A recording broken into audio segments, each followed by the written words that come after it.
Welcome to morning మన్నా. నేటి వాక్య దర్శనం కొరకు అపోస్తలుడైన పౌలు కొరింథీయులకు రాసిన మొదటి పత్రిక 4వ అధ్యాయం 18వ వచనం. నేను మీ వద్దకు రానని అనుకొని కొందరు ఉప్పొంగుచున్నారు.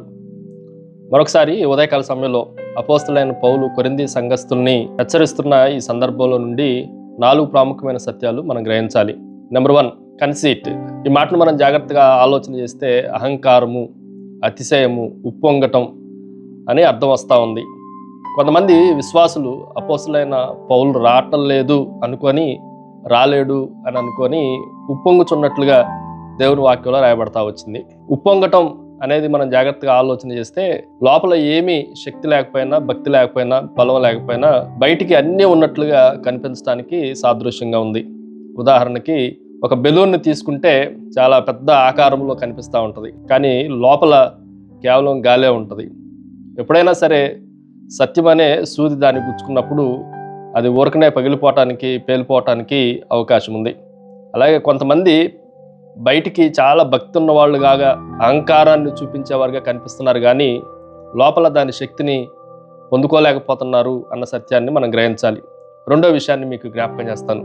ఇట్ ఈజ్ ఏ ఛాలెంజ్, హెచ్చరిక, సవాలు. ఈ మాటను కూడా మనం జాగ్రత్తగా ఆలోచన చేస్తే, నేను రాననుకొని అన్న మాటను జాగ్రత్తగా ఆలోచన చేస్తే, శక్యమైతే దేవుని చిత్తమైతే నేను మీ దగ్గరకు వస్తున్నాను అన్న మాటను కూడా తర్వాత వచనంలో మనం చూడొచ్చు. ఈ భక్తితో కూడిన సవాలుని అపోస్తలుడైన పౌలు కొరింథీ సంఘానికి జ్ఞాపకం చేస్తూ ఉన్నాడు. ఈ సవాలు ఎప్పుడైనా సరే హెచ్చరిక చాలా ప్రాముఖ్యమైనది. కొన్నిసార్లు హెచ్చరిక లేని చోట ప్రజలు పాడైపోవటానికి అవకాశం ఉంది.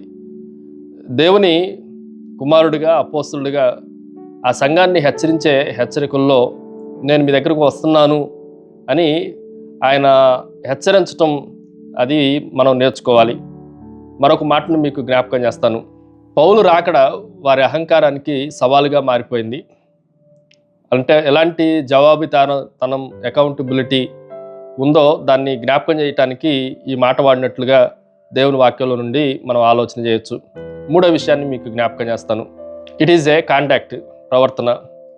దేవుని రాజ్యము శక్తితోనూ ఉంది కానీ మాటలతో లేదు అని తర్వాత వచనంలో 19వ వచనంలో రాయబడింది. వారి మాటలు కాదు కానీ వారి శక్తినే తెలుసుకొనుచున్నాను. ఈరోజు ఉప్పొంగటం అనేది మాటలతో అది మాయం చేయటానికి అవకాశం ఉంటుంది, కానీ నిజమైన శక్తి, నిజమైన ప్రవర్తన ఎక్కడుంది అని అంటే మన మాటల్లో కాకుండా మన క్రియల్లో, మన ప్రవర్తనలో, సత్య ప్రవర్తనలో, సత్ప్రవర్తనలో శక్తితో కూడిన భక్తిని అలవర్చుకున్నప్పుడు మనకు కనిపిస్తుంది అన్న విషయాన్ని కూడా మనం జాగ్రత్తగా ఆలోచన చేయాలి. Finally it is a correction, దిద్దుపాటు.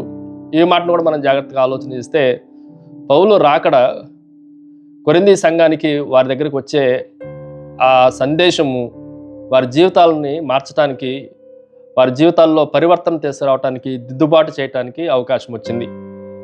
పౌలు యొక్క సవాలు, పౌలు యొక్క రాక వారిని నాశనం చేయటానికి కాదు, కానీ వారి తప్పులను సరిచేసుకొని దేవునితో మమేకం అవ్వటానికి ఈ ప్రకటన వెల్లడించబడింది. ప్రార్థన. సకల ఆశీర్వాదములకు కారణభూతుడు తండ్రి, మరొకసారి ఏమీ లేకపోయినా ఉప్పొంగుతున్న మా జీవితాల్లో నీ సేవకుల హెచ్చరికను పంపించి మా జీవితాలను సరిచేస్తున్నందుకై మిమ్మల్ని స్తుతిస్తూ కొనియాడుతూ యేసు నామమున అడిగి వేడుకొంచున్నాం తండ్రి. ఆమెన్. God bless you.